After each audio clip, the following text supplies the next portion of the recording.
All right, welcome to another edition of the Sports Guys. This week we've got our weekend recap for February 17th. How you doing, Robbie? I'm doing really well, thanks. I am enjoying reorganizing my house a little bit, and I am excited about all this cool new sports that we're jumping into, and a lot of neat events happening over the weekend. So very cool, very, very excited. Nice. So tonight, guys, we're going to be kind of focusing mostly on basketball. We got a lot of NBA and college basketball updates for you tonight since football season is over. We will do one slide towards the end of the episode where we're going to talk about some of the football headlines that have been coming out already in the first week of free agency. So there have been some movement we need to talk about, but mostly tonight's going to be NBA and college basketball. And I'll tell you, Robbie, it was a pretty epic weekend of college basketball. As you know, I enjoy college basketball more than the NBA. I will say the NBA this weekend was also All-Star weekend, so there's some pretty cool stuff to report from there. We're going to be talking about that. Yeah. You can see in the background behind me, Max McClung with his third dunk competition in a row, winning that. So this is a white boy. He looks like he couldn't jump 2 inches, and he jumps out of the gym. So it's pretty amazing to watch what he's doing. And then Tyler Hero wins the three-point contest, which is pretty cool. So any thoughts from the weekend and what we saw in college and NBA basketball? Really good college. Getting my whistle wet a little bit, getting ready for March Madness. You got a little flair of it. And NBA, taking the break and letting us relearn some of these stars is cool. But there's a lot of fun little action. Nothing too important or consequential, but it's kind of we're a the out now from March Madness, which just seems unbelievable to me that we're only a month away. And the NCAA actually just released their top 16 seeds in the tournament if the season ended today, which was a really interesting thing. They've never done it before. They essentially released who they think will be the top 4 seeds in each bracket. So instead of having to wait for Selection Sunday for everything, now you're going to kind of know going into Selection Sunday who the top 16 are. And then everybody else will fill in on Selection Sunday. So interesting that they've changed it up, but now you really have a good feel for kind of who those top 16 seeds are going to be. I like it. So, yeah, it's an interesting way to do it. And then the NBA, like I said, it's All-Star Weekend. I think All-Star Weekend's kind of lost its luster a little bit. I will say, but not as bad as other sports. Oh my God! Not as bad as football. Football is flag football. I mean, I can't even believe it. What I'm seeing in the NFL. Not great. I don't think even hockey's that great, to be honest. I don't know. I think hockey's a little better than the other two. At least they play a real game. Yeah. Basketball's all right. It's very high scoring. It's like 180 to. There's no defense at all. And when they asked the guys before the game, they literally were asking every single one down the line, "Are you going to try tonight? Are you going to try tonight? Are you going to try tonight?" And like half of them were honest, are like, "Not really. I don't want to get hurt." So I don't know. I don't know what you do to try to make these All-Star games consequential like they used to be. We used to get really excited about them. The whole country would watch, and it was a big event. And now it's just they just kind of want to get through it, not get hurt. Insufferable, yeah. Like the first 10 minutes where they introduce everybody, that's really what everyone watches, and they turn it off and go to bed because they got work. The only way you could do it is if there was a big incentive in your bonus structure. Or they're talking about maybe doing some kind of tournament. Like, they already do a mid-season tournament in the NBA. They're talking about doing like a all-star tournament where, maybe the team that wins it gets an automatic berth to the top 3 seeds or something. Like have some kind of incentive where you really want to try to win it. So I don't know. I think all the All-Star games for the most part are kind of collapsing. So the sports have got to do something to make them interesting again. Yep. So, I mean, the most interesting part of all of these, even in baseball, is the home run derby, right? That's what everyone watches. So, yeah. So, I don't know. I think all ideas are on the table right now to try to figure out how to make these consequential again. So, I have heard a lot of good ideas floated, and it doesn't really matter which one you go with. I think if you go ahead with something new, it could work and put a little juice back in it, a little energy back in it. I mean, I think having McClung do what he did got people I heard about that all day, all over the place. Slam dunk contest. So I haven't heard much about the slam dunk contest in years. Mhm. I know it's been going on, and I usually hear who the winner is, but there was actual talk about the dunks. So It was pretty cool. exciting. He did a couple really incredible ones that we'd never seen before, including the one Yeah. right behind me. You can see him doing over a car.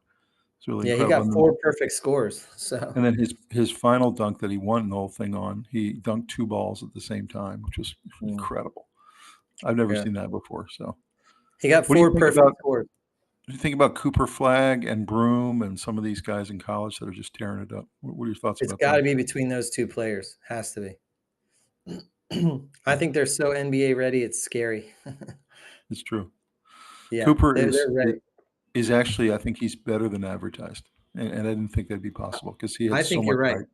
I think you're right. It's hard to live up to this kind of hype. I know Zion kind of had this level, but you know, Picture later where he, did this incredible move on Saturday against California where he deflected the ball in defense out in front. He grabs the ball, goes down, he beats 2 guys to the rack. He does a reverse jam like Michael Jordan or something. It was just I was like, "You gotta be kidding. The kid's 19, he's doing all this stuff." It was just wow. yeah, I, don't- He I, just pops off the I page. mean, I do remember Zion was a lot the same way. Yeah. Like Zion was a physical freak. Do you remember that time when he blocked DeAndre Hunter all the way across the court? Mhm. He came flying over and blocked the 3-point shot. Like nobody blocks a 3-point shot Mhm. unless you're right up on somebody. I remember just him running and gunning, and he's the size of a small shack. It's just. But this is one of those special players that comes along every now and then. He is. He can do it all. Pass, Yeah, assist, rebounds, and he's been able to do it disruptor, at a young age. He's still very young. You know. good defender.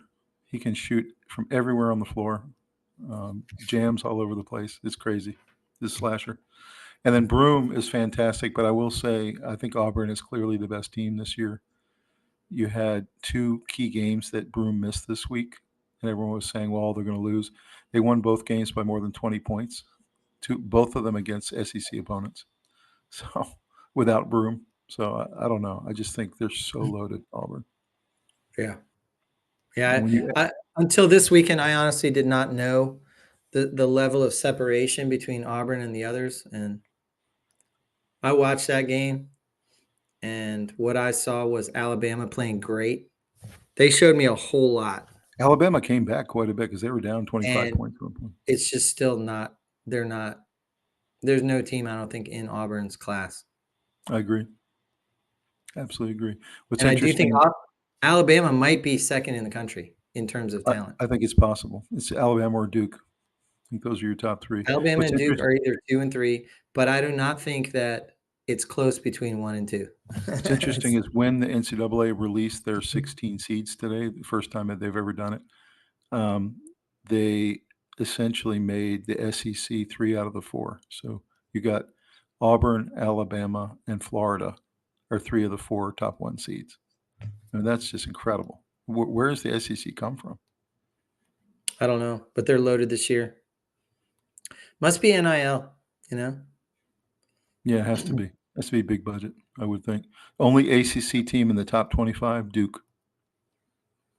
So, it's just an abomination what's happened to our league, and I'm not sure what they can do about it. When they lose Cooper Flagg next year, Duke might come back a little bit too. Yeah. We shall see.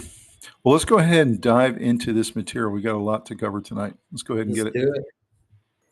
All right, we want to take a moment to bring a special message to you from our sponsor of tonight, and that is NewGenix with their product Total Tea.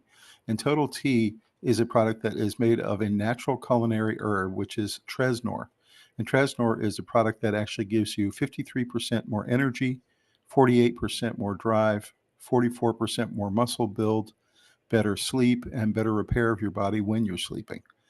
This is a reaction to what happens to most men when they hit 40 or over, and that is that their testosterone levels dip, and it's a natural thing. And so all of us who are over 40, like Rob and me, need this type of product to help us give a little boost. So Robbie, tell us a little bit about the product. You've been on it for about 5 weeks now. What do you think? I've really enjoyed it. This product has done a lot. I've felt excellent. My energy level is noticeably higher. One thing that I was surprised at pleasantly was the middle of the day when you get that lull. I'm not getting that. I'm real clear in the middle of the day, and honestly, it's been one of the coolest things. Put on a little weight over the holidays, even though I was still taking this, but I started eating more sensibly, and I've dropped a couple pounds since. So I'm kind of getting back to normal. And this is an amazing product. It really makes me feel good. It makes me feel energy. I'm sleeping really well. I'm sleeping through the night. I was having a lot of trouble with my sleep last fall. So it's been a real awesome thing. That's awesome. Yeah, I've had a similar experience. I think I've seen my sleep improve tremendously. I'm getting the in the sleep repair to my body. When I get little nicks and things like that, it's repairing a lot faster than it used to.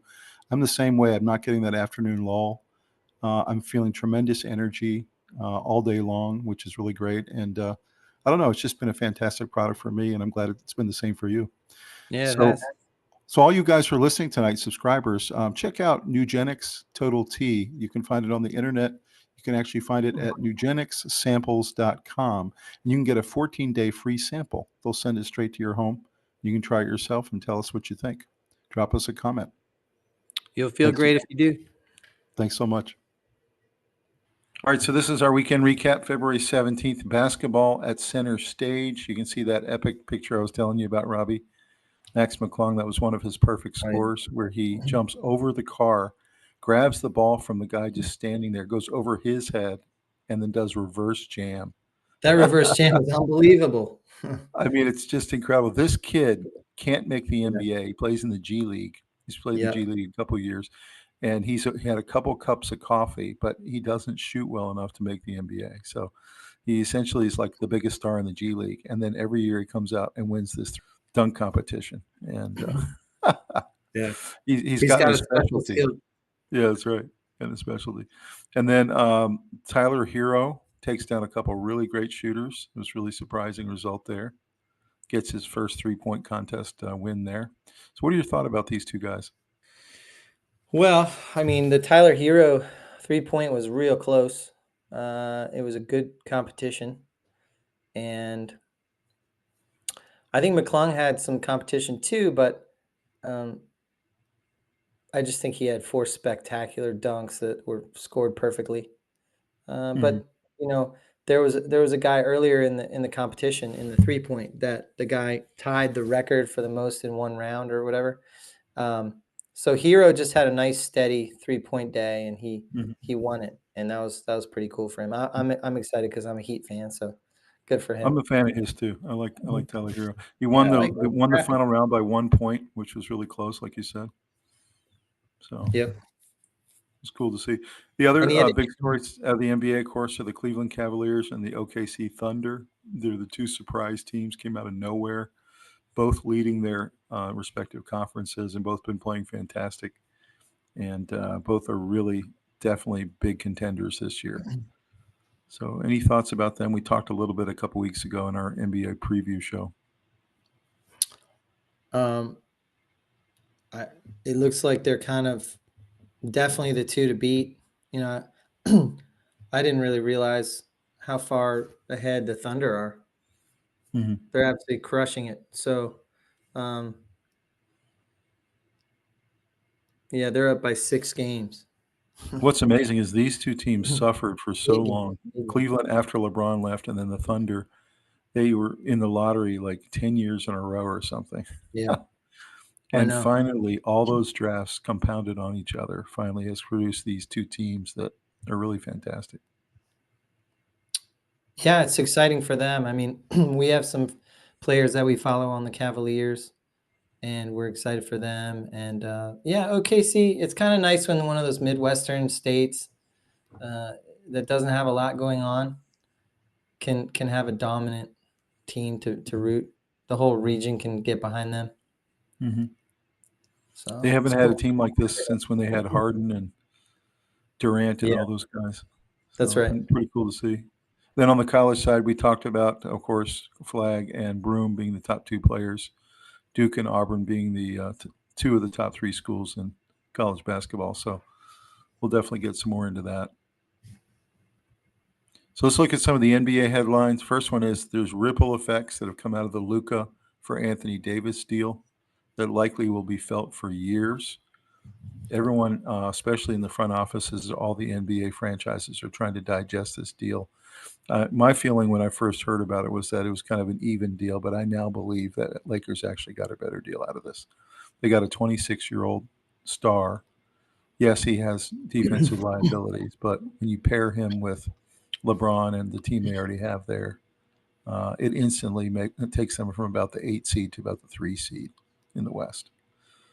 So, and Anthony Davis, as we know, has been playing really well, but he's been breaking down for quite a while now, and he's in his 30s. So, any thoughts about that? The problem is Luka needs to be on the Lakers in order to have the kind of culture that he needs, which is sort of having a mentor in LeBron, push him a little. I mean, look at LeBron's figure. Like he pours tons and tons of work into looking like that, chiseled and just strong, because that's what it takes to run up and down the court every night for however many years LeBron's been playing. And so Luka, it's not equal. You don't take Luka from Dallas and move him to LA and he's the exact same. He's going to change his habits, his behaviors, what he eats, how he shows up to practice, and then Dallas had to make the move because they didn't want to pay him and have him be young with bad work ethic and soft tissue issues caused by being overweight. So the other thing is, do you think Luka? In my opinion, there was no winner here. It was win-win on both sides. It probably was. I agree with you there. Both teams got better over the long haul. Yeah, I agree with that. I think Luka will be a number 2 on the Lakers for now. Yeah. Eventually, he'll surface and become the number 1 there. But he was the number 1 in Dallas. When LeBron starts breaking down a little bit, yeah, he was the number 1 in Dallas. Apparently, the Mavericks fans are so angry and upset about it that a lot of them have been turning in their season tickets and protesting and say they'll never go to a game again and all this kind of stuff. Do you think all that's just a bunch of talk? Or no? I heard Adam Silver address it. He said he understands the anger, and he said honestly he was a little taken back, like he was surprised. I think that it shows where the players' limits are.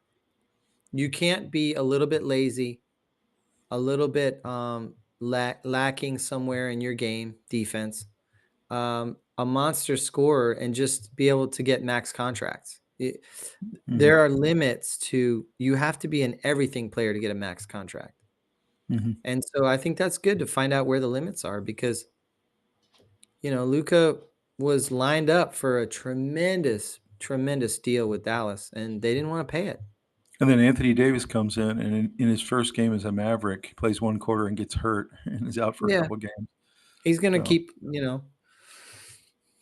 getting hurt a little bit here and there. But at the end of the day, they're getting a pick out of the deal. Anthony Davis is a great player. He's going to be out there most of the time. Luka misses a lot of time for a young player. So he does. Both teams were a little bit of a roll of the dice, but I think both players needed a little bit of a change of scenery. So do you understand why the whole league was completely shocked by this, including all the fans, and why GMs are looking at this like this could be the model for trying to pry somebody away from a team? It is very uncommon for a Hall of Fame player in his young prime to get traded. Yes. When's the last time that happened? That's right. That just doesn't happen. It's been a long time. So, of course, that's going to create ripple effects and create all kinds of reactions, etc. But, it makes sense to me why both sides did this. LA gets better because they can have LeBron take Luka under his wing and get him on a workout program that LeBron approves of. Right. And then one of these days, LeBron's going to retire. He's going to have to hand it to somebody. So. Yeah. And Luka will have the work ethic that he learns from LeBron and the skill set that he already has combined, which is lethal. But he wasn't going to get that in Dallas. He wasn't going to get that kind of culture. So, Agreed. And then Dallas gets better because they get an Anthony Davis, who's an NBA future Hall of Famer. Defensive stopper, Defensive stoppers. So they get offense and defense. They get better in both areas. And they get a draft pick. So Mhm. they're Yeah. thinking the future, instead of having Luka hurt half your games going forward and paying him That's max right. deal. You can start planning for your future now instead of waiting until Luka starts to break down. True. So next one we have here is the three-peat Max McClung winning the slam dunk. This has never been done before in NBA history. Even Michael Jordan didn't do it. So, Mhm. what do you think it says about this kid? What do you think it says about the event itself? Do you think the event has fallen off? Do you think that we don't get the big stars playing it anymore? You're not getting the big time stars getting I in it don't because know. they don't get I've hurt. started paying attention to it last couple of years. Prior to that, it's probably 10 years since I even cared. Um, it's been a while. Like the slam dunk contest used to be a huge thing. And Yeah, but you and have in to the say last when 10 years, no. You had Michael Jordan against Dominique Wilkins. I mean, it was And just a Vince humongous. Carter. Yeah. Yeah, yeah. Yeah, that was a big deal back then. Very entertaining, something that people look forward to a lot. It was a big draw. hmm You think it's just that Mac is essentially a slam dunk specialist? I mean, that's what it looks like to Yeah, I me. mean, that's pretty much what he is. He's That's his built a niche. specialty. Yeah, Yeah, which is yeah, nice. The yeah, NBA just wants 3-point shooters, basically. right. I heard Ja Morant say, I'm not dunking anymore." You know how disappointing that is for the fans? Yep, I know. But his career is so much longer if he just sits back and bombs threes. No, it's true. So, yeah. Very true. You can get hurt. So Mhm. next one we got is Tyler Hero winning the three-point contest. As we said, this was a really close contest. Out of the 8 starters that started the contest itself, he was picked to be 8th in terms of shooting. So this Mhm. really was about as big an upset as you can get to win this particular contest. Yeah. So, but we were both happy. You and I are both Tyler Hero fans. But yeah, some of the three-point guys that they thought were going to win it didn't come through. Weren't able to hit in Mhm. the final 2 rounds. So Yeah. interesting. Some of these young guys are taking over now, which is pretty cool to see. Team Cavaliers won the Team Skills Challenge in this All-Star game. That was pretty cool to see, and it kind of validates that, Mitchell and all these guys that are leading the Cavaliers are really great at skills as well. So it was cool to see them win the team challenge. Shows It us shouldn't that, be surprising, yeah, that record they have is not a They're fluke. such a good team, they'd have Right. the highest skill levels. Exactly. So, state of the game as played on the floor. This was a big part of Adam Silver's halftime speech at the All-Star game, and he talked a little bit about all the complaints he hears them, all the complaints about the bombing threes on every play, and that the game has gotten really predictable, really boring, and everyone just jacks up threes and hits 33% of them. And he really tried to address it, and essentially he said he didn't fully agree that the game has declined, that he thinks it's still just as exciting. He's doing his best to kind of push Yeah. back against that narrative. But I know what you're going to say on this, but I'm going to go ahead and let you tell me, what do you think of the state of the game right now, and in terms of its excitement level and its development? Yeah, I think they have a huge problem. I think it's fixable, but I think they've taken the physicality out of the game, and they encourage 3-point shooting because if you do the statistics, if you shoot 3 points, which is 50% more than a regular bucket, and you do the math on the statistics being above 35%, Right. then you're scoring over 100 every game. And that was the goal of the NBA, was to get to being high scoring. They didn't want 60 to 50 games. They want 140 to 129, Right. That's right. And to get there, you have to do it with shooting threes. You're not going to get there with hard defense and interior post play. You're not going to get to 140 points. Right. So there's a mathematical piece here that you can't negate. The only way you could do that is change the scoring system to encourage. If you go a regular bucket's worth 3 and a 3-pointer is worth 4, you take away some of the statistical advantage of going for 3 because the Yeah. advantage goes down relative to the percentage. So, that's an interesting approach. Or like you and I talked about, having some kind of cap on how many threes you can take a game. Maybe you can Or take when a or total of when you 25. can take them, maybe. Like you Mhm. can only take them in the last 4 minutes of each half or something like that. Mhm. I don't know. If you shoot Yeah, a 3 from way out there, it's 2. I do think they need to do something because the strategy that we used to really love in the game, the X's and O's, plays that they would call after a timeout, those Yeah. things are kinda going by the wayside, and now it's just essentially ISO, ISO, and then find a way to get to your three-point shooter.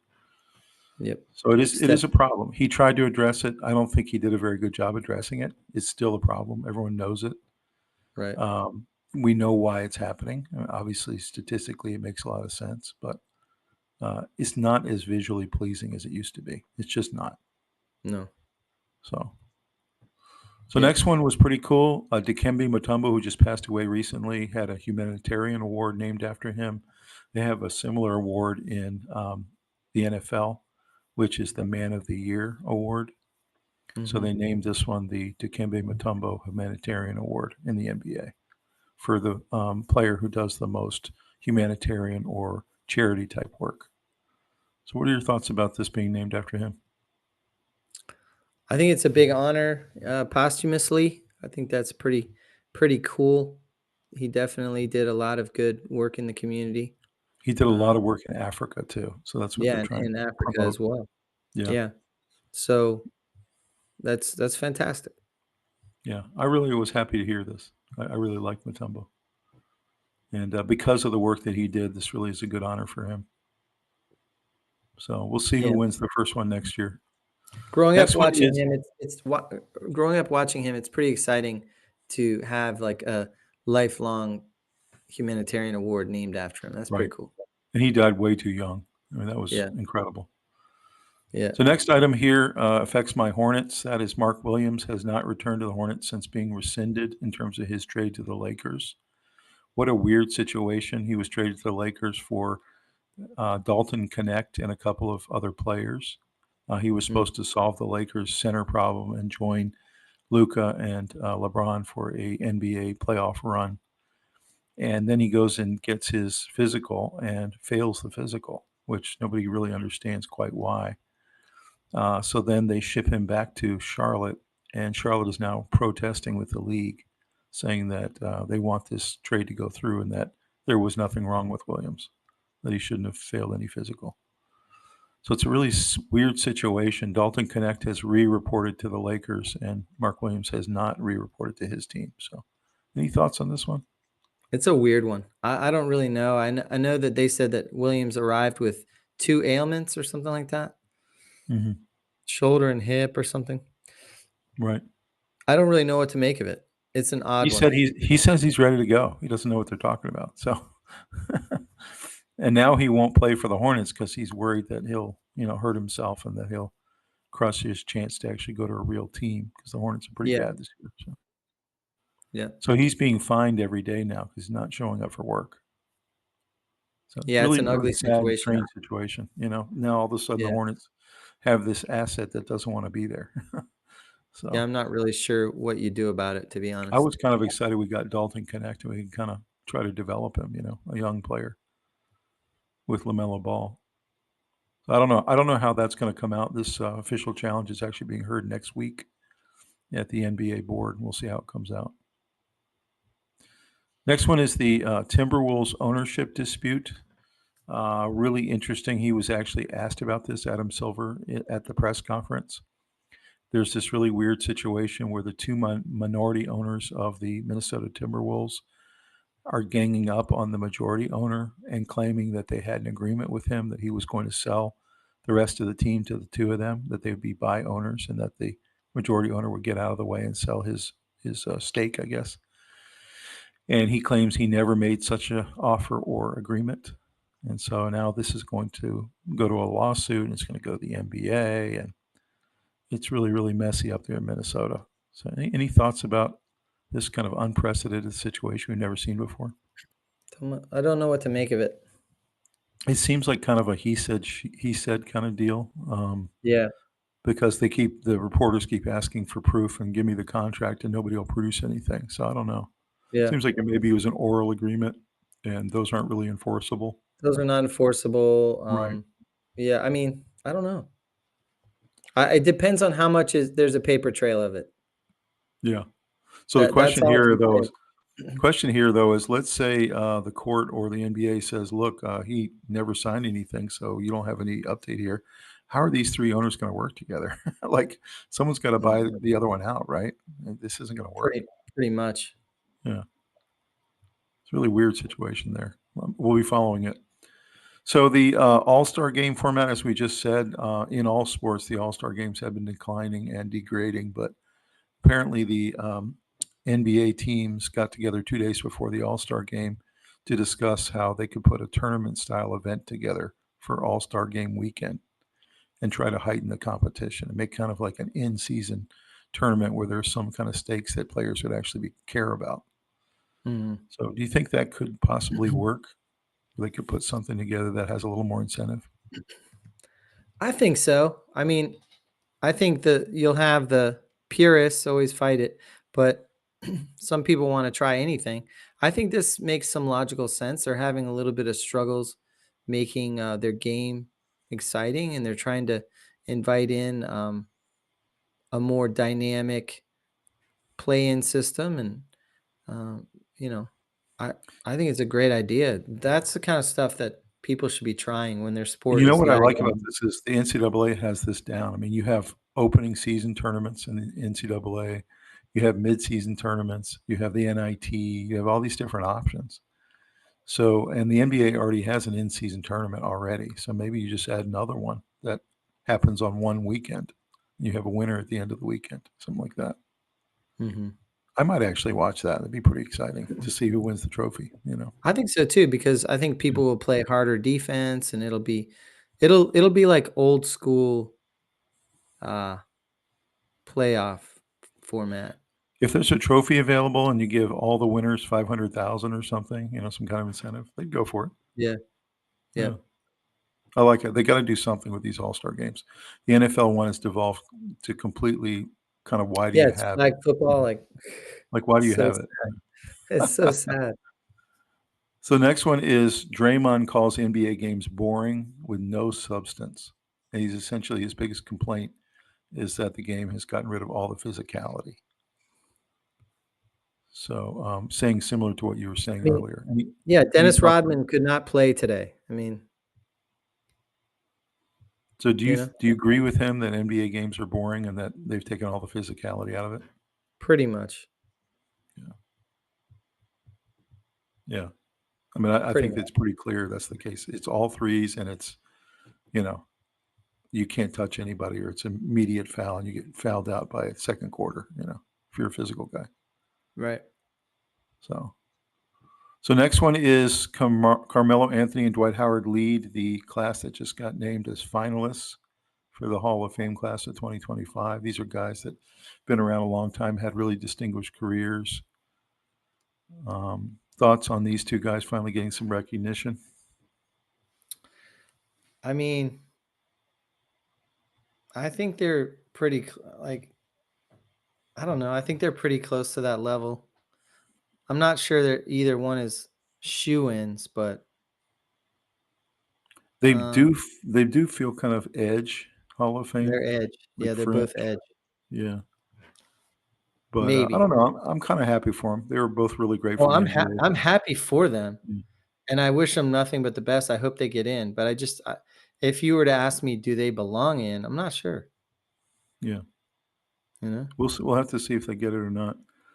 So another one here. After weeks of internal turmoil, and you know what happened with Jimmy Butler, the Heat completed a massive five-team trade. This was the biggest, most complex trade in NBA history, with five teams involved. And hmm it essentially sent six-time All-Star Jimmy Butler to the Golden State Warriors in exchange for Andrew Wiggins, Kyle Anderson, and a protected first-round pick. And what Golden State was trying to do is what the Lakers were trying to do when they added Luka, which is they were trying hmm to add a proven NBA star who could perform in the playoffs. So they Golden want to State, win now. They want to they can win kind of now, get and back on track. Yeah, yeah, they and know they're that really struggling. Steph's window is closing, so they They want to try and maximize those last couple of years. Not only that, but the Lakers are in much better position right now for the playoffs than the Warriors are. The Warriors are right Oh on the yeah, edge of not even making it. So, yeah. They might not make it. yeah, so they need Jimmy Butler to really supercharge their chances. So thoughts here? I mean, are the Warriors all of a sudden a contender with Jimmy Butler? I don't think so, but they're a I little mean, better because of it for sure. they're better, and I think they'll end up making the playoffs, but I think that probably a first round exit. That's what it looks like to me. I think they're going to be like a last team in kind of thing, maybe. Mhm. And he's happy because he was unhappy in Miami. I don't know why he was unhappy in Miami, but he could not wait to get out of there. He, wasn't playing. He was shooting sideways. He was asking to be Yeah, taken out. yeah. He It was. was He really wasn't it was happy. embarrassing. It was embarrassing. They kept finding him. So he was just a malcontent in the end. Yeah, he was not happy. I, you know, I've always liked Jimmy Butler. I really don't like how he behaved in this whole situation. I just don't Mhm. like that. I think that you talk about conduct detrimental to the team. He'd really define that for me. Yeah, me too. So I don't know. I wouldn't really touch him, but I know he's a good player. So next one is Draymond Green calls the Jimmy Butler trade a franchise changer. So we were just talking about this, whether it really made a big difference. Draymond Green thinks so. He thinks that this really turns their franchise around. Of course, they lost Klay Thompson and some other big players in the offseason. So we'll see if Draymond Green is right that this trade is a big deal for the Golden State Warriors. I personally think the Luka trade is probably bigger for the Lakers, but Yep. we shall see. And the So future of Dallas. exactly. So let's look at the NBA Hall of Fame nominees. We already talked about Carmelo and Dwight Howard. We also have the 2008 U.S. Olympic men's basketball team. Danny Crawford, the referee. Billy Donovan, an amazing coach, as you know, Mhm. both in the NBA and in college. Mark Few. Marquez Johnson, of course, played with the Bucks and a bunch of other teams. We had Jerry Welsh, was a great coach back in the 80s. Mhm. And then Buck Williams was a really excellent player as well. Yeah, I remember him. I do look at this class, though. I agree with you, Robbie. I think it's kind of thin. It's a little thin. Yeah. I don't know exactly when you look at this list who really deserves to get in, who doesn't. So Greatest players of all time. Like, I know. Yeah, I'm uh, not sure I'd put any of these guys in. I don't know. yeah, it's pretty light. Maybe Carmelo. He really did have a great career. Yeah, he did. So, but I'm going to be watching this really carefully, see which of these guys actually get in. So Mhm. let's look at the NBA power rankings right now. OKC is on top. Boston is ranked second, although their record is not as good as Cleveland's, who's ranked third. I thought that was kind of interesting. I guess they're just giving them the benefit of the doubt because they're the defending champs, maybe. Mhm. Um, Denver's sitting in fourth because they have Jokic, and then the Knicks had a great season last year, but an even better season this year when they got Karl Anthony Towns to Mhm. join. And so those, are, in the opinion of the power ranking specialists, these are the top five teams right now. Any thoughts? Um, I just think that the season that OKC and Cleveland are having are pretty special. And Boston's going to be so tough. They're just that team that you have to beat to if you think you're going to advance. So, um, and then Denver, with Jokic, I think that Cleveland and OKC should be able to go all the way. It feels like it'll be Cleveland, Boston in the conference championship, Yeah, for and that'll sure. be a really tough series, 6, 7 games. It could go either way, kind of thing. Could the Knicks maybe come up and upset? Maybe, certainly a possibility. And then OKC Denver, that'd be a fantastic conference final as well. So Yeah. these are the contenders right here. Could a Lakers sneak up or one of the others? Possibly. You Hmm. could see one of those teams that made a trade move, maybe go on a run, but likely that you'll see 4 out of the 5 of these teams go to the finals. We'll see. So, in terms of the players who are on the top 5 rankings for MVP right now, you got Gilgeous Alexander for OKC.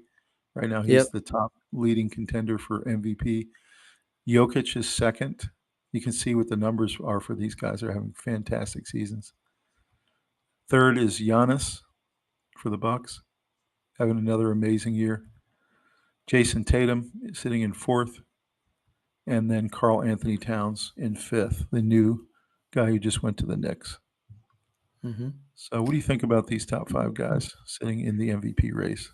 I think Gilgeous-Alexander deserves it. Unless he gets injured, he should continue on and get it.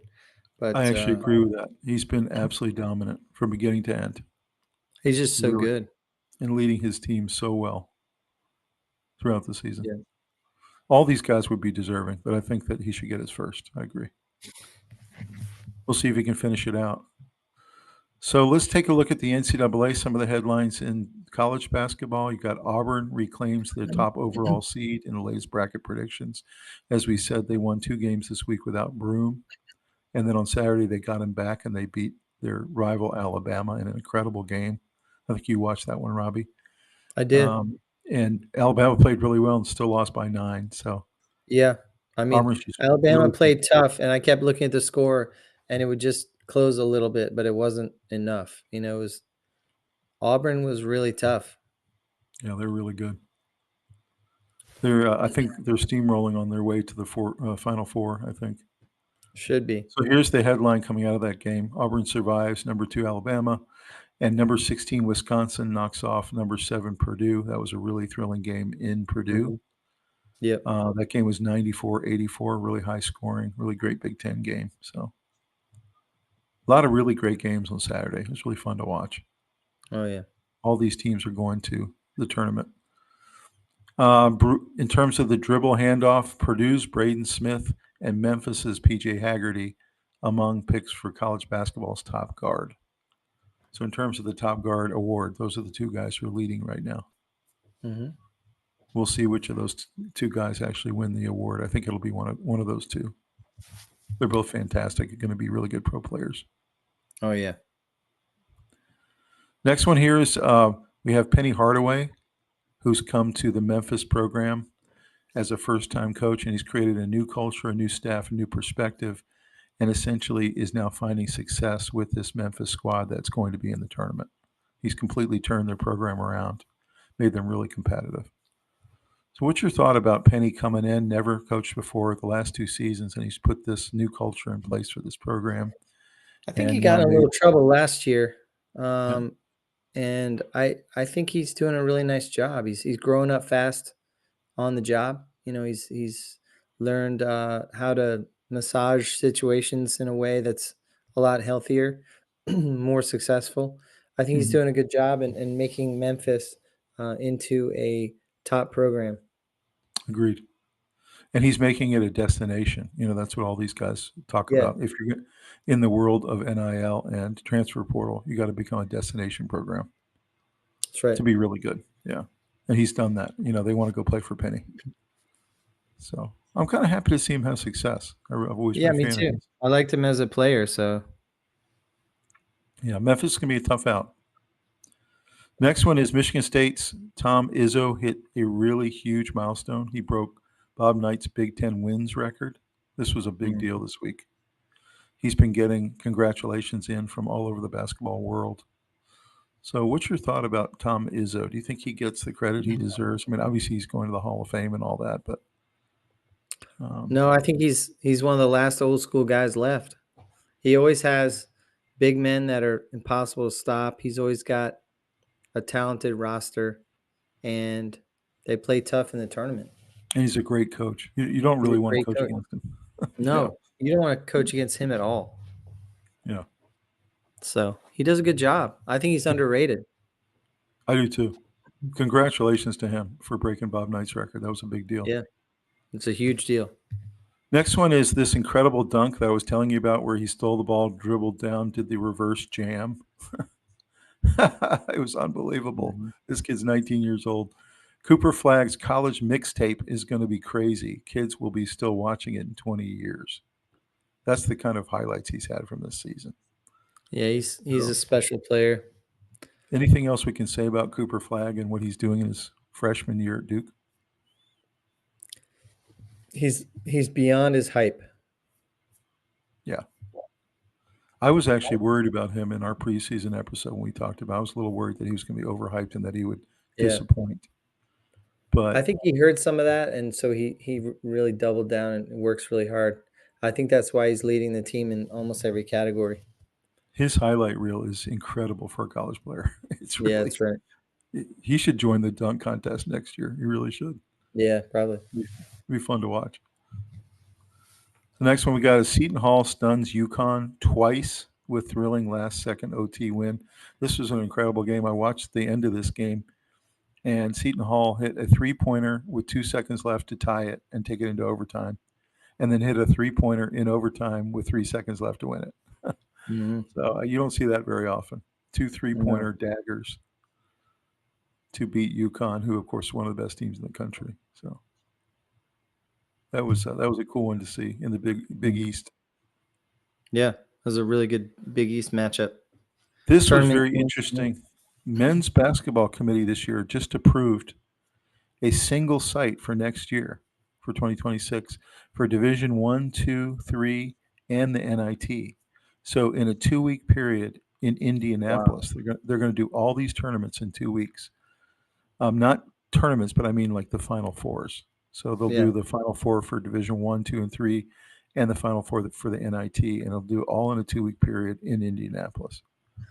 And apparently they're doing that because they want to give scouts from other college programs and from the NBA a chance to be in one place and essentially see 2 weeks worth of great basketball with lots of recruits.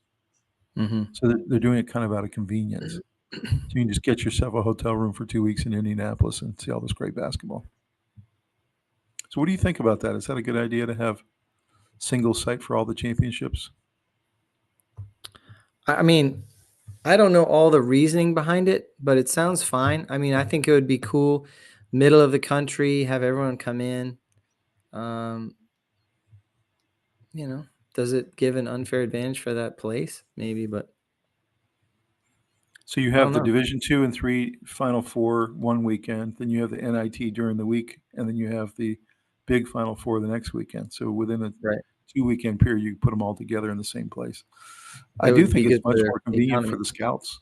I mean, there's no question. They can just stay Yeah, in Indianapolis for 2 weeks that's right. and scout. Just go sit there for a week, That's right. week and a half, whatever. I think it's kind of a good idea. I'm interested to see how that goes. Yeah. So let's look at the AP Top 25. There's that dunk again, just from a different angle. The AP Top 25, you got Auburn 1, Duke 2, Alabama 3, Tennessee 4, Houston, Florida, Purdue, Iowa State, Michigan State, and Texas A&M. That's a really solid top 10. Yeah, it is. What are your thoughts on that? I mean, I think that'll make up a really good Final Four. I think I like it. I mean, the way basketball is, some of those guys are going to lose and get moved around, but it's pretty close to talent level. Agreed. Auburn's head and shoulders above anyone else, and And then the Duke and SEC is Alabama. just crushing it this year. Yeah, that's He's right. absolutely crushing it. I don't know what The they've done. NIL, maybe NIL money. I think so. It's got to be. You look at the rest of the top 25 here. You got Marquette, St. John's. Patino's having a really good year in St. John's. Texas Tech, Kentucky, Missouri, Kansas, Memphis, Maryland, UConn, all the way down to 19. They've actually lost a couple big ones recently. Arizona, Wisconsin, who just beat Purdue, Mississippi State, Illinois, Michigan, and Ole Miss. So we did have Louisville in here from the ACC, but they've now dropped out. So any thoughts about that? Why the ACC is struggling so much this year? I don't think the ACC is very good with NIL yet. They're still hanging their hat on, you can come get a good education.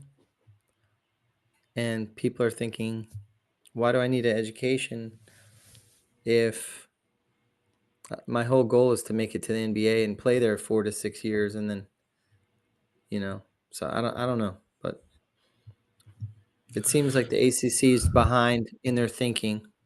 It has And to be NIL. It has to be recruiting. When you look at this 25 and you only have one ACC team in there, that tells you all you need to know, I think. that the ACC is now behind in basketball. I never thought I would say that, but that's just the truth. SEC is clearly dominant this year, and so is the Big Ten. And then, of course, the Big East has a lot of good programs too. So the ACC has essentially gotten squeezed out, unfortunately. So I'm hoping they can make a comeback. Any other thoughts on 11 through 25? No, I think that's pretty good. I don't see anything that jumps out at me. Okay.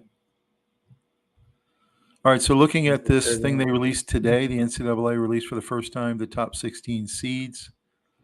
And you can see them here. The top 4 seeds would be Auburn, Florida, Alabama, and Duke. So 3 SEC teams. Mm-hmm. In the Auburn bracket, you'd have Texas A&M, Wisconsin, and Texas Tech. In the Florida bracket, you'd have Houston, Kentucky, and Michigan. And then in the Alabama bracket, you'd have Kansas, Purdue, and Iowa State. And then in the Duke bracket, St. John's, Tennessee, and Arizona. And when you look at those 16, Robbie, I mean, this is royalty of college basketball. It's pretty incredible.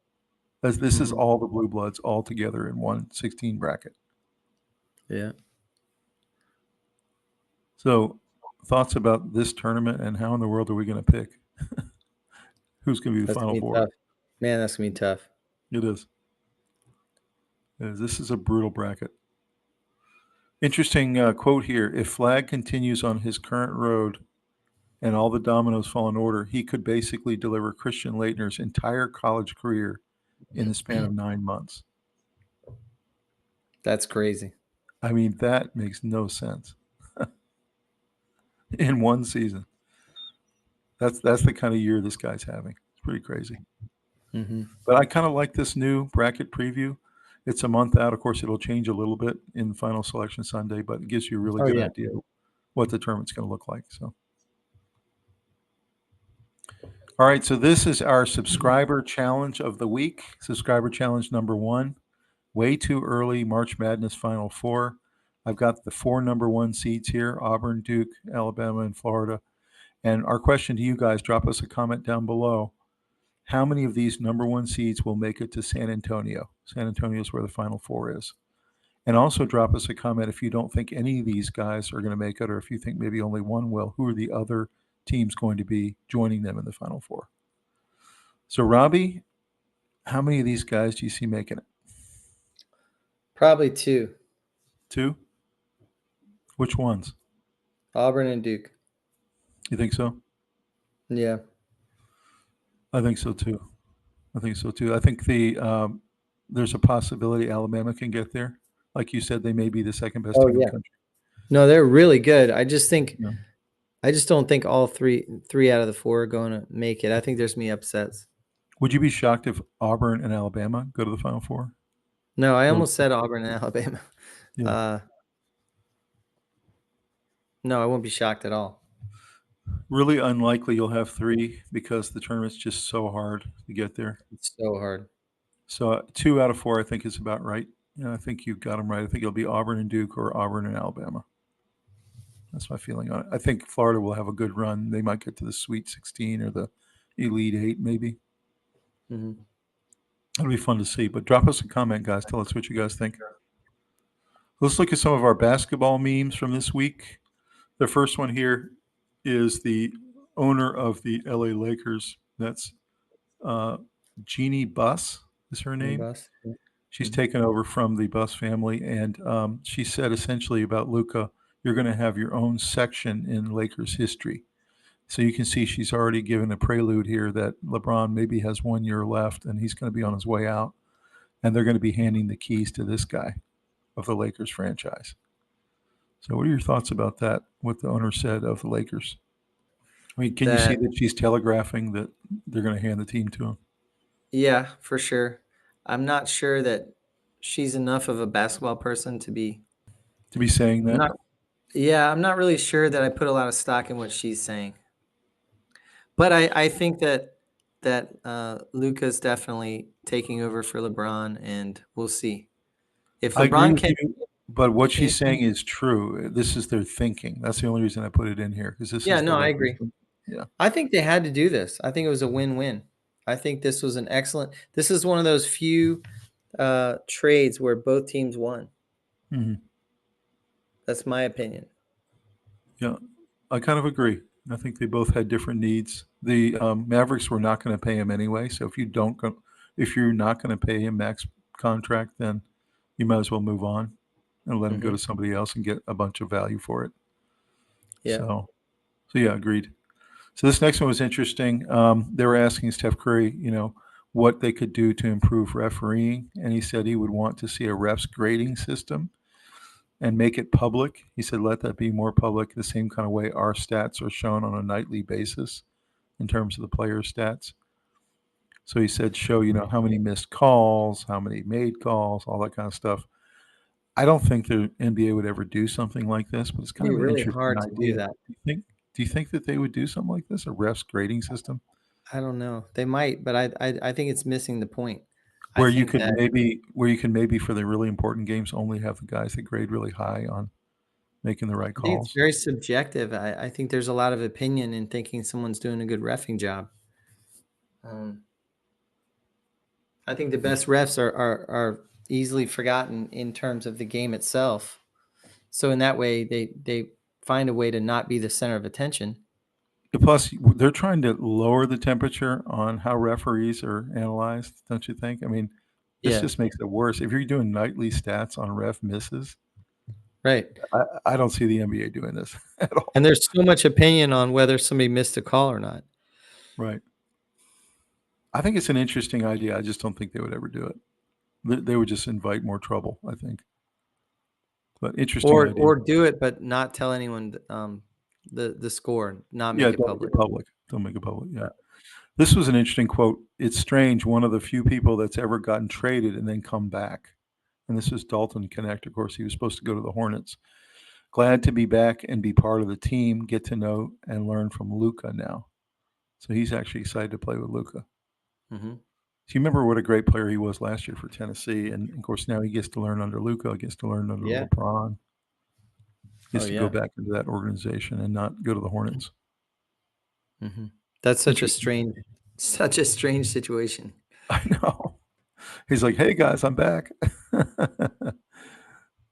I'm So put next one everything was back in my locker. this one was hilarious. This is the best one of the week. I'm just going to fill out this NCAA tournament bracket, and it's ruined. That's how it You happens. remember, you remember that first Thursday and Friday? It's just crazy. I know. Your bracket is completely in tatters. It's so It's funny. all I walk around with it in my pocket and I pull it out yeah. and I look at it and I go, check, check, sweet, keep going. Oh no, no, Oh, no. I'm lost, like, lost, lost. And I know, after that, I just put it away. I said, never mind. and it's ruined. And it's gone. It's so true. This was funny. I see you picked a 16th seed over a number one seed. I also like to live dangerously. That's Pretty right. funny. But it's been happening. It's You not really have to that far pick it back. so that, because it's going to happen sometimes. Or 15th over second. It's been happening a lot the last couple of Yep. tournaments. It just Hmm. happens. It shouldn't happen, but it does. Yeah. This one was really interesting. You had Clay and Steph guard each other the entire game the other night. The Mavs came out on top 111 to 107. But this is a sight I never thought I would see. I thought these guys would finish their careers together in Golden State. So, what does this image do for you to see these two guys who are like best friends and essentially guarding each other now on different teams?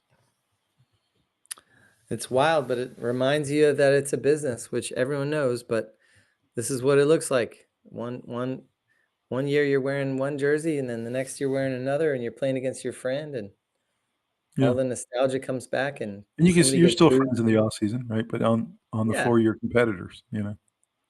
And all of a sudden, you have to do what's best for you and your family and you're out of there. Right. Yeah, that's an image I never thought I'd see right there. That's really interesting. Those two legends who won a couple rings together. Yeah, they had a good run.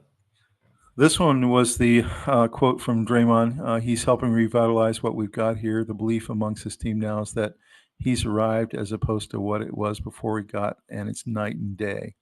So he's Mm. essentially talking about Jimmy Butler is going to completely revitalize their season, which has been really lackluster so far.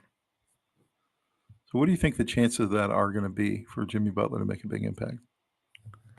I mean, it sounds like they have a leadership vacuum a little bit, so he might be able to have a big influence Mhm. if he can fill that void and push everyone to be more unified. And we've seen he is a huge performer in the playoffs. There were a couple times the Heat barely got in the 7 or 8 seed and made a big run, Yeah. largely because of Jimmy Butler. So Yeah, and he he is a prime performed well. time performer. Yeah, we'll have to see. So some of the headlines coming out of the NFL in the offseason here. The first one is which quarterbacks will be on the move. You've got 6 teams with unsettled quarterback situations. You got the Browns, the Jets, the Steelers, the Titans, the Raiders, and the Giants. And then 3 others with situations that may get complicated. The Vikings with Darnold, the Saints with Derek Carr, and the LA Rams with Stafford. Apparently, they've been shopping him recently. So Mhm. probably a lot of movement among these teams. And then we have other passers who are available. We got Rodgers, Russell Wilson, who's now not under contract, Justin Fields, and Jameis Winston, all available. So what are your thoughts about this situation we're going to see between now and training camp with all these quarterbacks and all these teams that need a quarterback? Well, I think last year's draft was so consequential, and there was all these rookie quarterbacks. So everyone thinks, oh well, young youth is the way to go for quarterback. But I don't think that position works like that. It was just a strong draft, and I think it was an abnormality. I think that the finite nature of starting quarterbacks is so limited in the NFL that you need to make sure you have one, whether he's young or whether he's Aaron Rodgers. You got to be able to win with him, and he's got to be getting better and improving at all times. Right. It's interesting because I spoke to our friend Henry today, friend of the show, and asked him of these guys which one would he take as a veteran. He said Russell Wilson. He said I'd like to get Russell Wilson on the Raiders, and then also draft a guy to develop and not have to Mhm. start him right away. I thought that was an interesting point. I said, "What about Aaron Rodgers?" And he said, "I just don't want the distraction. It's just too much." Yeah, Whereas you get Russell Wilson, he's pretty quiet. Seems like a team guy, and he could help bring the young guy along. So. yeah. There aren't enough quarterbacks in this draft, by the way, to fill all these guys' needs. So it's going to be really interesting to see which ones go for free agents. Maybe the Vikings let Darnold go because they've got J.J. McCarthy, and who's going to pick up a free agent, and then who's going to try to get somebody in the draft and trade up to get him. So fascinating situation. The most Yeah. important position in sports. So next one is in the latest rankings, ESPN draft analyst Matt Miller said there are only 2 quarterbacks in this draft that are first round value. That's Cam Ward and Shador Sanders. He Mm. also said that Jackson Dart may get up into the 32nd or 31st spot in the first round, but unlikely, would probably be a second rounder. So this highlights the situation of all these teams that there's just not a lot of quarterbacks this year that have a first round grade. Any Well, I thoughts? think a lot of the teams factored that in last year. That's why so many teams went for one, including Atlanta, because they wanted to get their quarterback of the future and they didn't feel good about this class coming up. I do think that there are 2 really good ones, but there are some others. I mean, Jackson Dart is one. There are plenty of good-looking quarterbacks in terms of how they play, their preparation, um, the level that they are uh, puts them in a position to where they might be able to succeed quickly in The the problem in is if that you're the level. Jets, you can't get up there to get one of these 2 guys. So then what are you doing? Because you don't have Rodgers anymore. You don't really have a starter. You don't have a starter. So then you're the Yeah. Titans, you don't have a starter, but you can get one of those guys. So some of these teams can fill the position and I mean, some I'm can't. I'm trying to get a Garoppolo and a young guy, Yeah, that's how you gotta do it. right. New And York let the Giants young guy need take it somebody. take it from Garoppolo. You have all these bottom teams that all need a quarterback. So, it's I don't know what's going to happen there. It'll be really interesting to see all the positioning. Yeah. Uh, One of the things the Bengals are dealing with this year, they got 3 of their stars, maybe their 3 best players other than Burrow, all now need an extension. So you got Jamar Chase, T. Higgins, and Hendrickson, their best defensive player. Likely can't afford all three of them, and they're also a really cheap franchise. So what are your thoughts about them trying to continue to build around Burrow and try to make sure they don't get him killed, but continue to give him someone to throw to? I just don't think they're very good at managing their roster and their cap. So I have no faith that they're going to do right by these guys and or be able to keep everyone together. So I think they're going to make a mistake. My thought is they're going to sign Chase and Hendrickson, and then T. Higgins is likely going to walk. Yeah, That's just my feeling on it. They can't afford both of them, but they have to sign Chase and Hendrickson. I think those are the two cornerstones of both sides of the ball. correct. And then they go draft They're a real guy to be their priority. number two. Yeah, hmm they like having it where they have essentially two number one receivers, but I don't think they can afford it anymore No, they can't. after they paid Burrow the $50 million a year. It'll be interesting to see if the Bengals can get some offensive linemen and get another running back. You know, they have some real needs. Yeah. So, Well, that's the um, problem. What would they do with those picks? That's what That's and they that's and they really should draft almost all defense. I mean, their defense is really yeah. trash. So, Yeah, their defense was bad.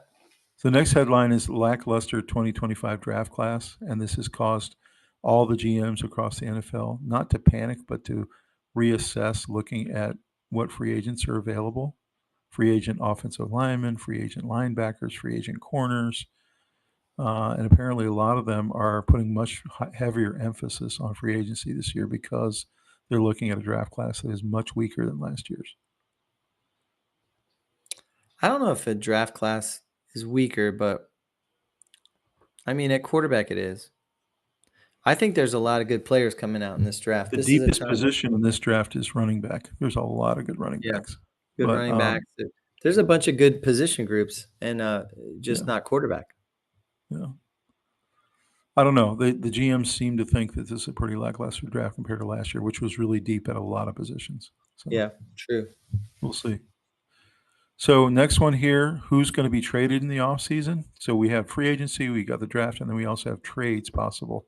Some of the ones they think will be traded is Cooper Kupp from the Rams, Deebo Samuel from the 49ers, Myles Garrett from the Browns, and then Micah Parsons is also apparently being rumored to be shipping out of Dallas for draft picks.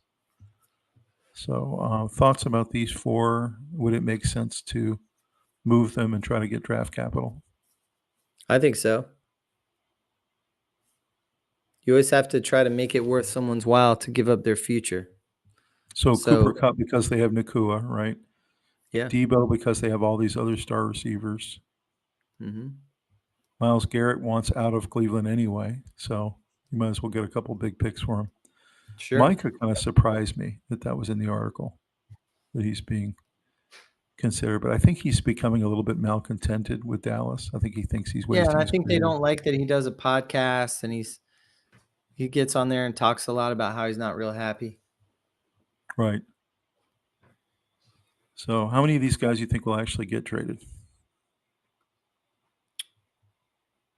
At least 3 out of 4. Yeah. Maybe all 4. I don't think they're actually going to trade Micah. I think it's a lot of talk. But I think the other They three might. will. I mean, they might. They just spent a ton on Dak and then CeeDee Lamb, and they might not want to do another huge contract for somebody that's been missing games. Well, that's the problem. They're either going to have to pay him or trade him. so I guess there is a possibility there for sure. So next one is what's next for the NFL kickoff rules. They're going to be reevaluating it next week, apparently, at NFL headquarters, Mhm. talking about the pros and the cons and the feedback. What they did was they did see 15% fewer concussions on kickoffs this year. So they decreased those quite a bit, and that was a success in their mind.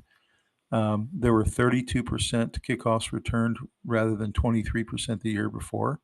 So they Mhm. feel like there were more returns as well. So you had more returns, fewer concussions. Um, but when they run polls on it with fans don't like it. They want to go back to the old rules. So I feel like the NFL thinks that it was successful and it achieved what they wanted it to. but it doesn't seem like the people like it. So, what are your Yeah. thoughts? I don't know. It seems like a real analytics type solution, but um, I like the violence on kickoffs. Mhm. I like that, but you got to deal in the reality. These teams are liable, 20 years down the road for what happens to the players' mental health. So it's understandable why we're here. Yeah, that's true. Yeah. I personally don't like the new rule, and I would like to go back to the old one, but I do understand what they're trying to do with it, and understand that they feel like they've moved the needle on concussions and on number of returns, where you actually don't just kick it out of the end zone.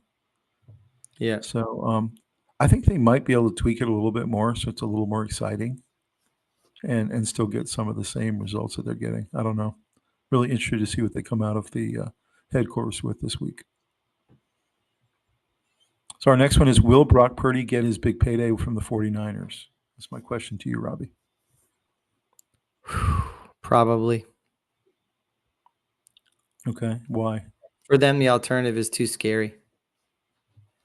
So they go ahead and pay the $55 million a year. They might fall into irrelevance if they don't get their Lo- quarterback situation. Lock him up for 45 years. Just lock him in, and then hope that he can have a season like he did 2 years ago. Yeah. Yeah, I think they absolutely have to. It's really unfortunate because they're going to hamstring themselves and have to start getting rid of big contracts because of it. Oh yeah. They had this perfect situation the last couple of years where he was making, $1 million a year or less, and those days are over. So they're going to have to live in the real world now with a quarterback who makes big money. So Yep. The cap gets you eventually. I think the answer is yes, he will get paid. Next one is, NFL is going to be expanding the replay assist. Apparently, they're rumoring to be talking about this at the same meeting. They're going to talk about the kickoff rules. This replay assist concept is they'll have an eighth referee, which will be a robotic referee that goes above the play on one of those little strings, and essentially is an eye to New York and can look at every single play, whether it's a holding, whether it's a fumble, whether it's whatever it is, a deflection. So the idea here is that there'll be seven referees like always, and then this will be the eighth robotic referee that'll be over top, giving a bird's eye view of every single play. What's your thought about NFL expanding the technology so they can get the calls right? I think it's a good idea. I think there's a lot of technology that exists that could come into play here on spotting the third down, ball placement. Um,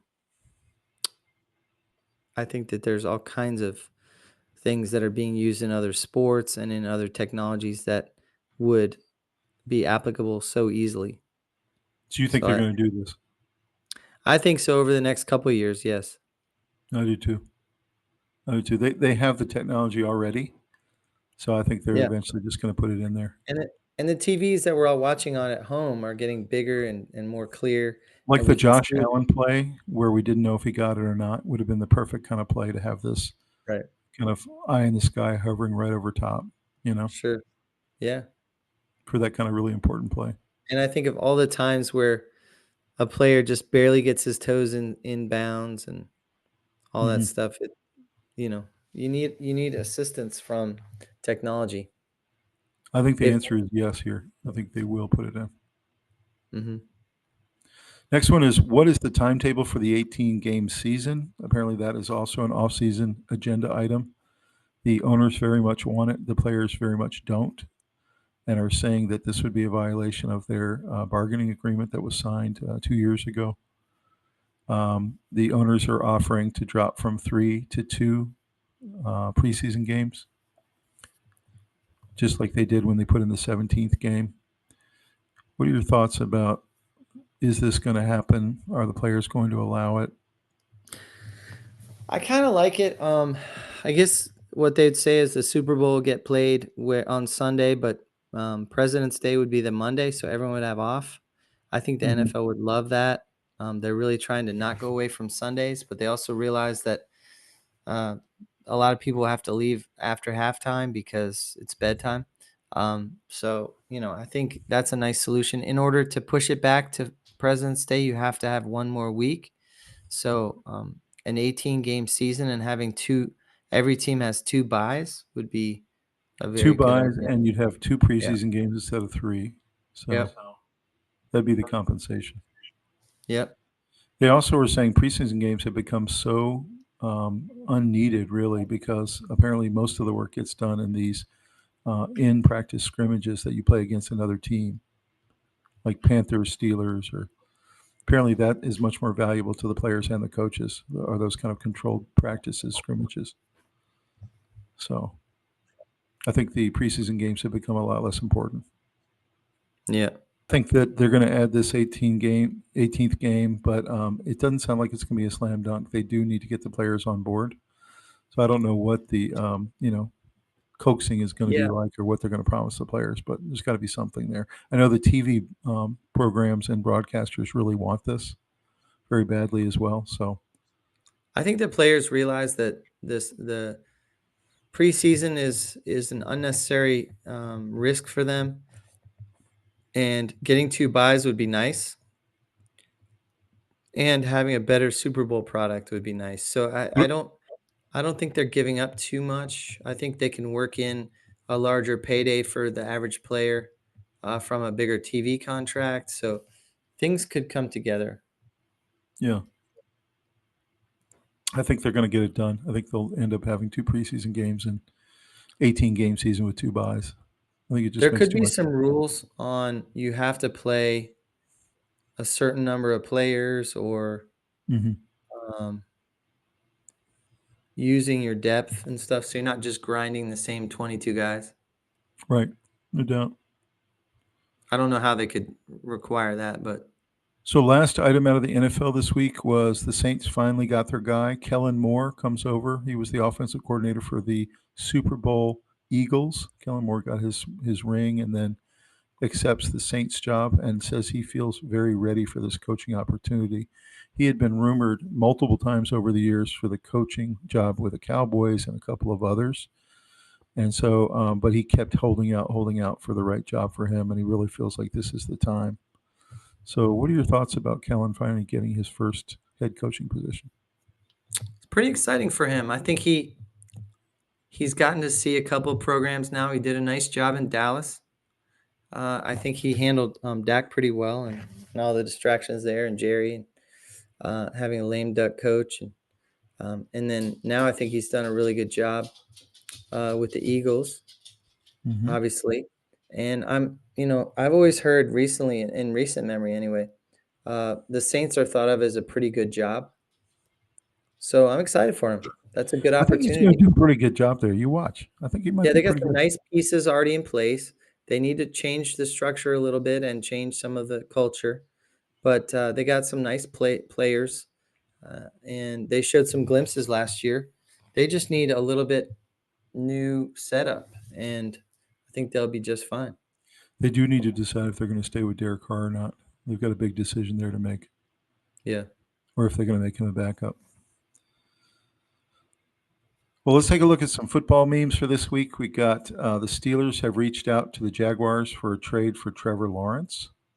Apparently, those conversations are going on now. What are your thoughts about Trevor getting a new home, and would that be good for him? Would it be good for the organization if they got some draft picks? Maybe. Yeah. I don't know. I think the beginning of his time in Jacksonville was so shaky. It's hard to really grade him properly. Yeah. He's had I mean, one playoff run total, and then he's had a bunch of injuries. mhm. Would he be an upgrade to Russell Wilson and Justin Fields, do you think? Not much. A Yeah. little bit better. Yeah. But not a lot. I don't know if I would do this deal for the Steelers.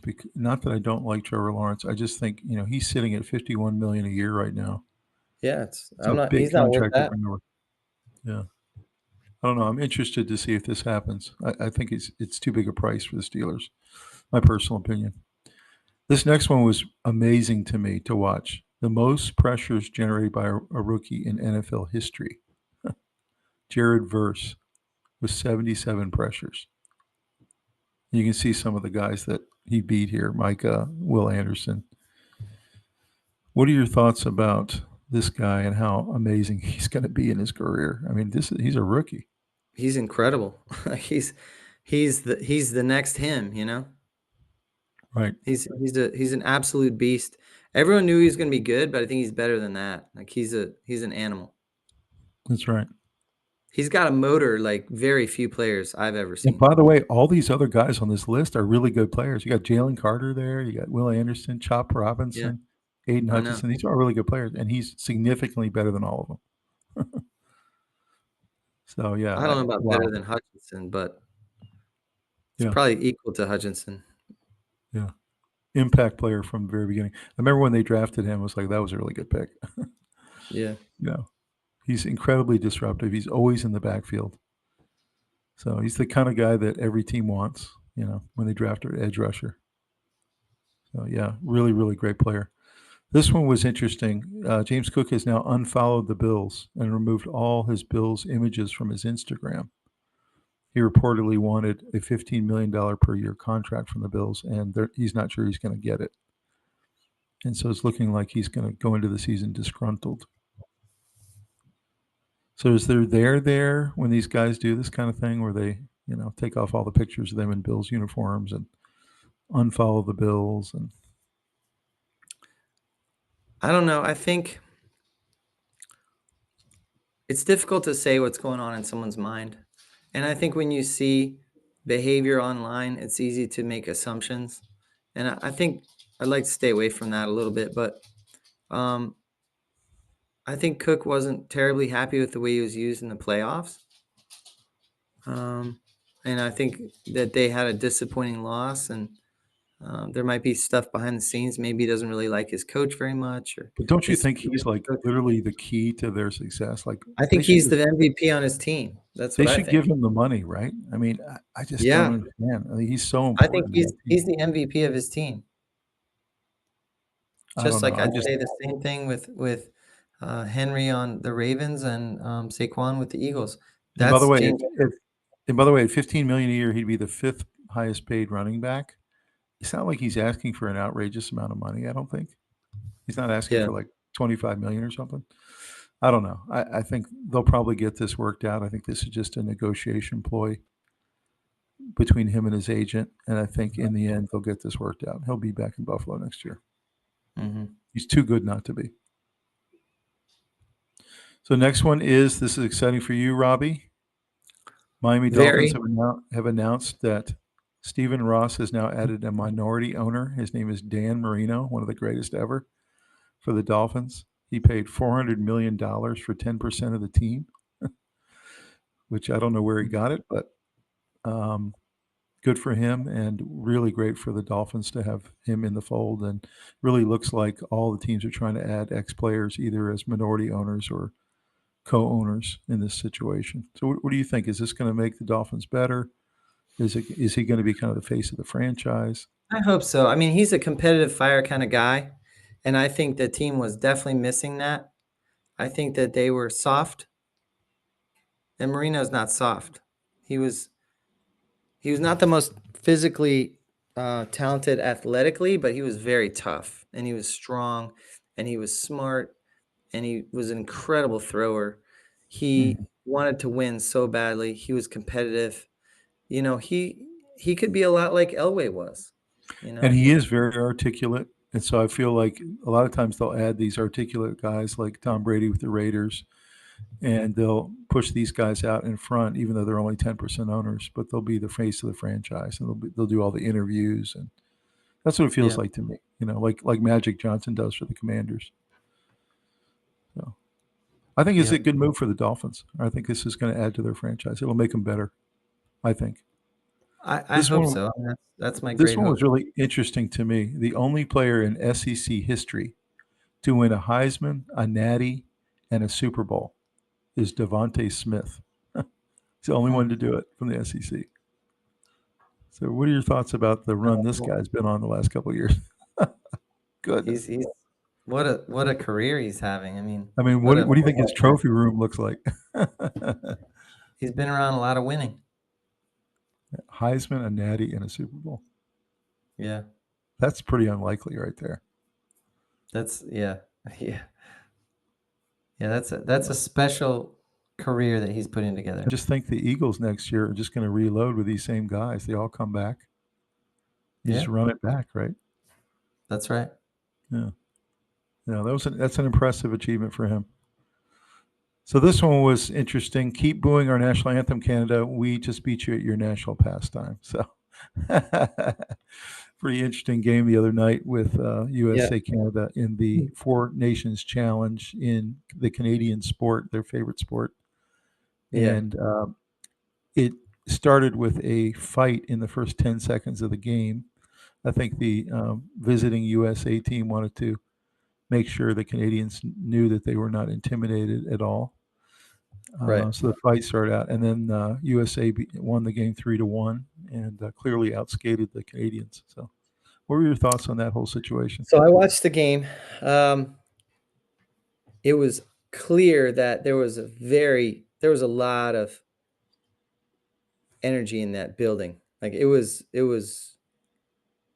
intense, and the US had a look in their eye like we're not intimidated. And when they were booing the national anthem, they asked Kachuk about it, and he said, "Let's just say I don't like that." So he didn't want to overplay how much it made him mad, but I think that the US players really got fired up.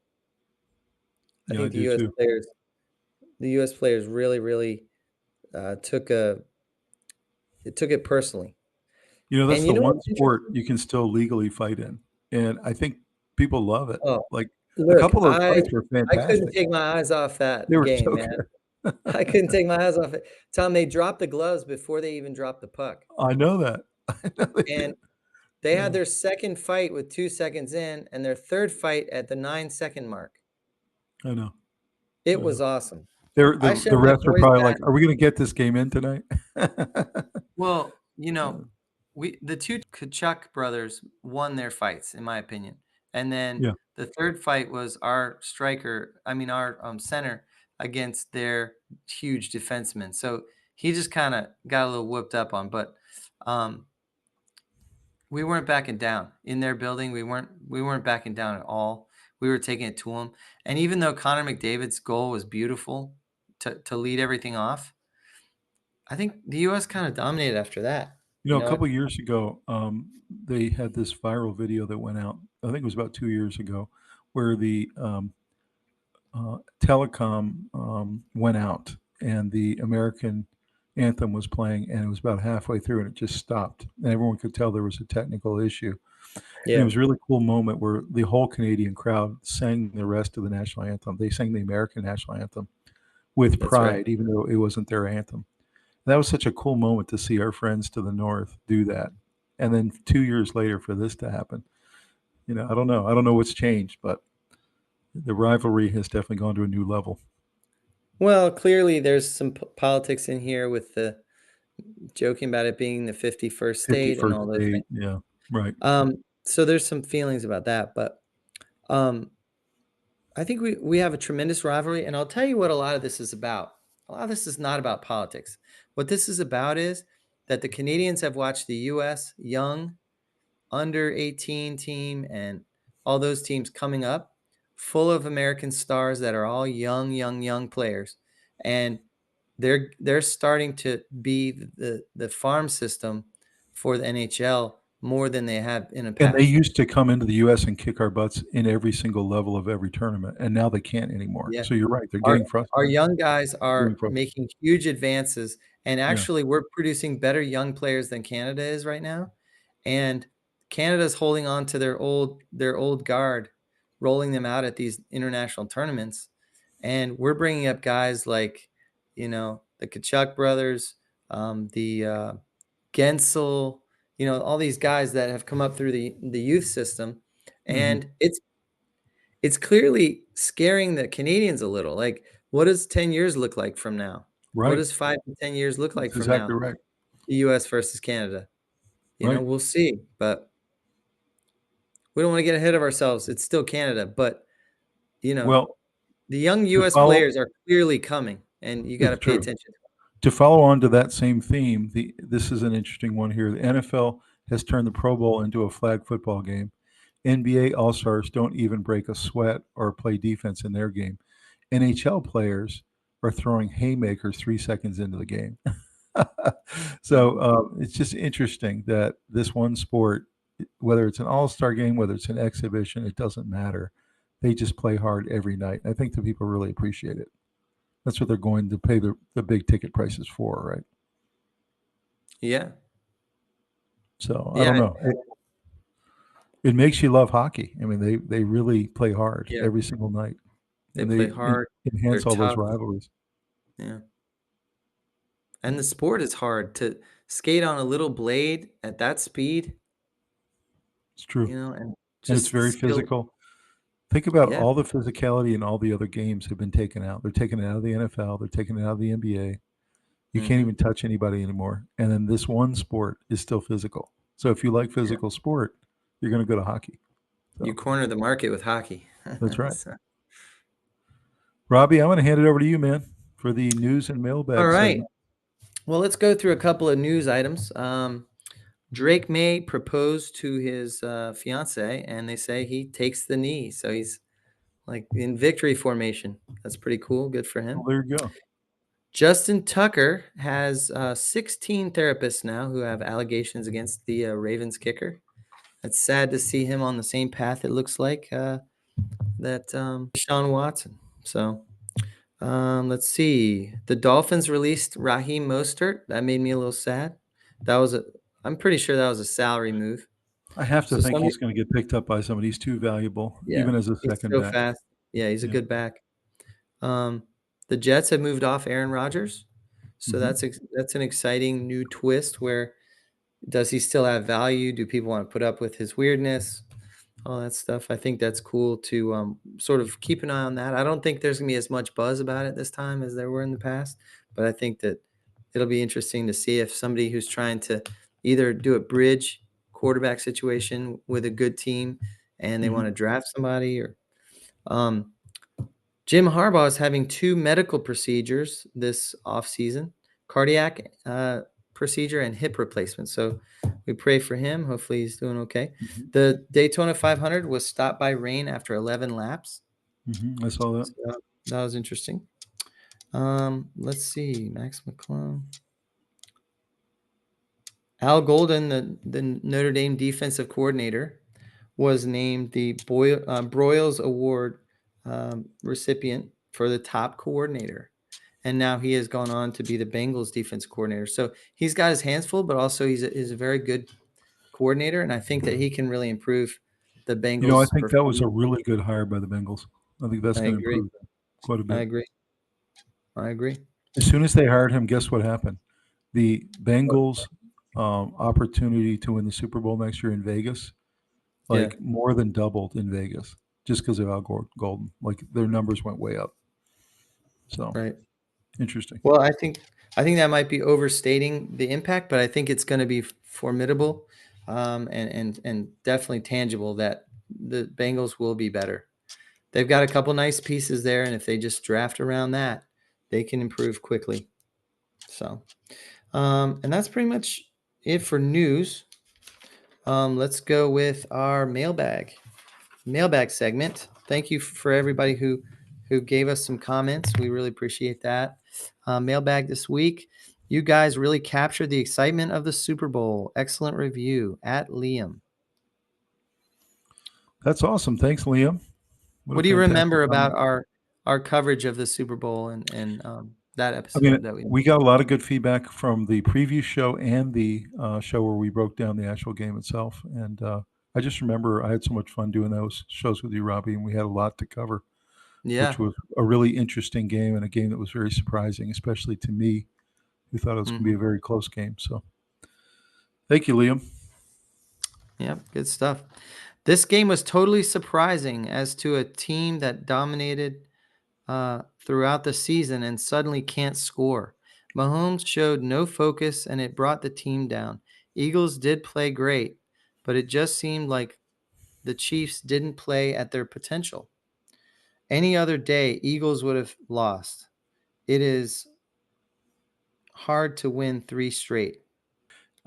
He's exactly right. There's a lot of things to comment there. The first one is it was very surprising to me that this team that went 15-2, that has the best coach and best quarterback in football, just seemed like they were completely out of sorts the whole day when they had 2 weeks to prepare for the game.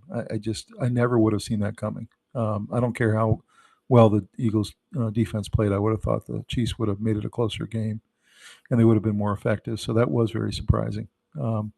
But agree that the Eagles played kind of the game of their lives. It was one of those games where just from the opening bell, the Eagles were the better team, and it was pretty obvious. So why did that occur? Why were the Chiefs so ineffective? I guess we'll be trying to understand that probably the entire offseason, why that happened.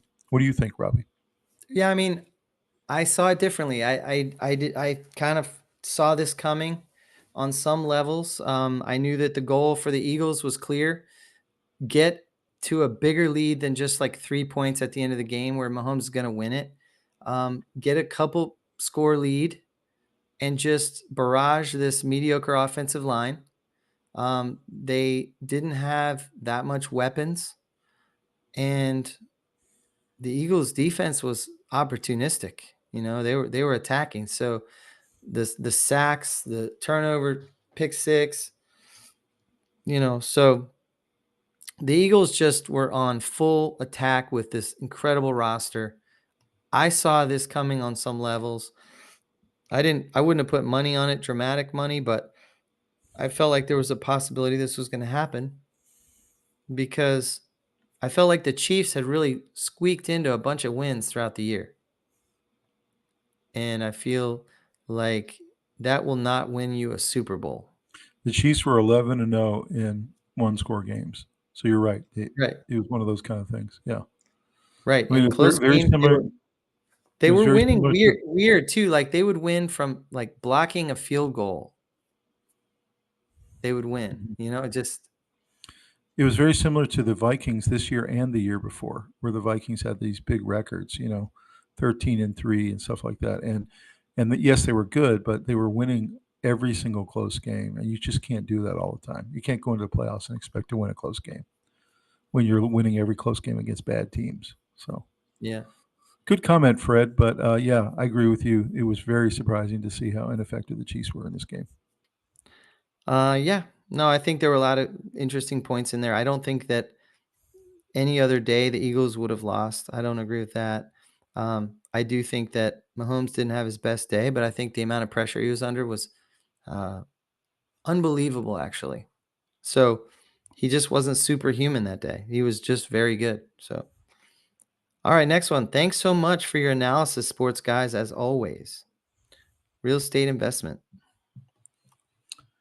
Yeah, thanks so much, guys. We really appreciate you guys staying with us this entire journey in our first year, and we do the best we can to put together these programs and put together all the research behind it. Rob works extremely hard to put together the stats and all the analysis, and thank you for recognizing it. We appreciate it. Yeah, it's been a lot of fun. It's a labor of love, and we are having a blast watching these games and trying to put some sense to what we've seen. We try to put our own spin on things. We are influenced by other podcasts and other commentators and ideas, but at the end of the day, we tell you what we think, and sometimes that's out in left field, but sometimes it's dead on, and we want to hear what you think. So help us make it better. Give us some comments. Tell us where you think we might be right about something or wrong about something, and stay with us. Let's keep building it, and give us ideas on all kinds of stuff. So we have a lot of fun things coming up. We're excited about those. A lot of offbeat sports things and traditional down the middle big tournaments, and NCAA tournament, and all kinds of big events in the spring. So It's going to be a lot of fun. We got some a good lot of stuff fun. coming, A lot of fun. A lot of things to comment on. That's for sure. no doubt. Well, Robbie, wrapping up the weekend, anything else you want to mention or anything you're excited about coming up this coming weekend? Not too much. Second half of the NBA season coming up. Um, it's spring sports are coming, so March Madness is really shaping up now to where You get a little look at what it's going to look like. There's going to be a little shuffling of some teams, but for the most part, I think your top 25 is going to be in the tournament, and even if they have Yeah. sputter a little at the end. To think that we're a month away from March Madness is pretty crazy. We've got, like you said, all the spring sports now. We got college lacrosse episode coming up. We're going to be talking about baseball. We're going to be talking about all the stuff that's coming that kicks off the spring and summer season. So it'll be exciting. Of course, the NFL draft in April. So Yeah, it's that's so exciting. going to be a lot of fun. Well, guys, thanks so much for joining us tonight on this weekend recap. And we really appreciate all of you guys who like these videos and subscribe to the channel and send it to your friends. And you really help us out growing the channel the way we want to. And we want to be on this ride with you for who knows how long the rest of the way. So thank you guys so much. Please like this video, and we'll look forward to your comments next week. We'll read them in the mailbag. Thanks so much. You guys have a great night. We'll talk to you next time on the Sports See you Guyz. soon. Thanks.